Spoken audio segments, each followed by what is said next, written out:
I was going through a very special moment in my life, my first separation. A man's first separation is something important. You never forget it. I had a young son, Brian, 4 years old.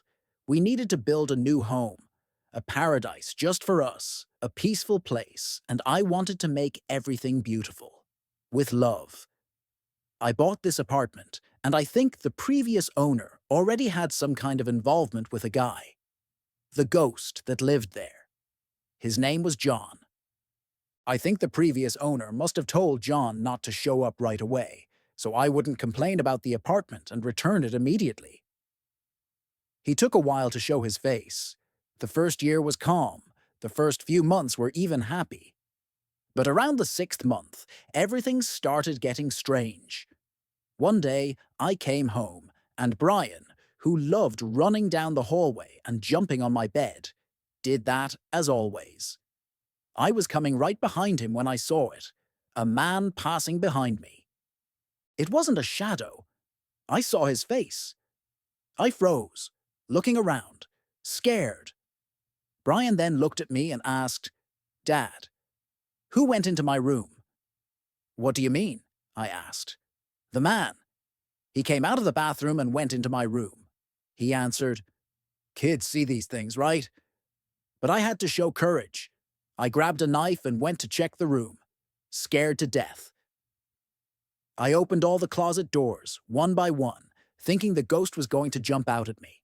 Nothing. I panicked, but pretended to be strong.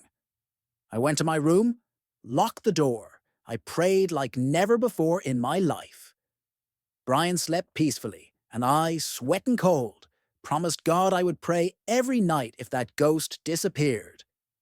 And it worked. Brian never saw John again. Except, apparently, the ghost got angry about my deal with God. He started tormenting me. He'd distract me during prayer, make me forget the words. I'd start the Lord's Prayer and he'd make me lose track. "Our Father, who art in heaven," then I'd forget everything. I had to start from scratch. And I, who have OCD, would get upset, thinking I had prayed 2 Lord's Prayers and only 1 Hail Mary, so I'd pray another one to balance it out. The situation got worse. One night, when I was almost finishing a prayer, he made me confuse everything. I stopped at "Happy Birthday to you." Believe it. At least I didn't stop at "Forgive us our trespasses." Then things started becoming unbearable.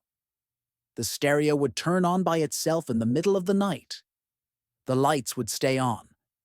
I was already sleeping with the whole house lit up, arguing with the ghost like my mother used to argue with me for leaving lights on. I said, "Do you think I'm a partner with the electric company, John?" I'd yell. We'd argue. Deep down, I just wanted to have a good relationship with him. You know?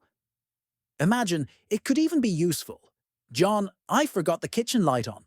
Turn it off for me, please." But no, he just provoked me.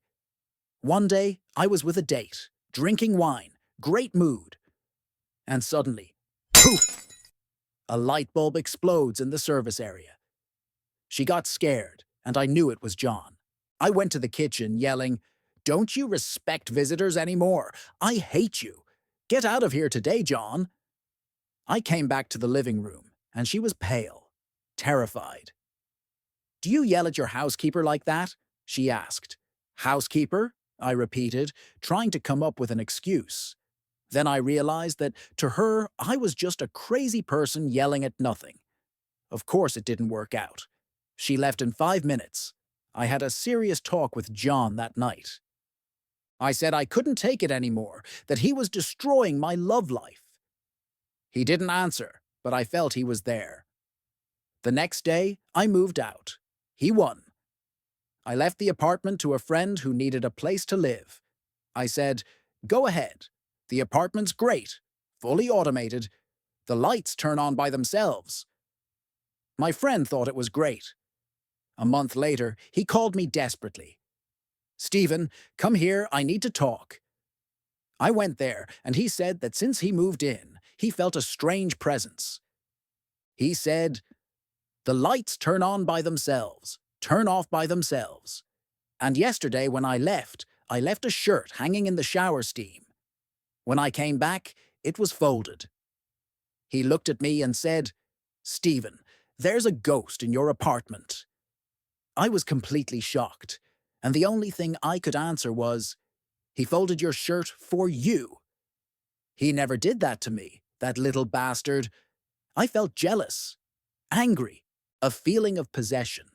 Like an ex, you know? In the end, I sold the apartment, with John included. In the deed, I made it clear. Includes parking space and a friendly ghost as a bonus. Do you have any stories like this? Share with us in the comments, and don't forget to hit the like button and subscribe to the channel so you won't miss any story.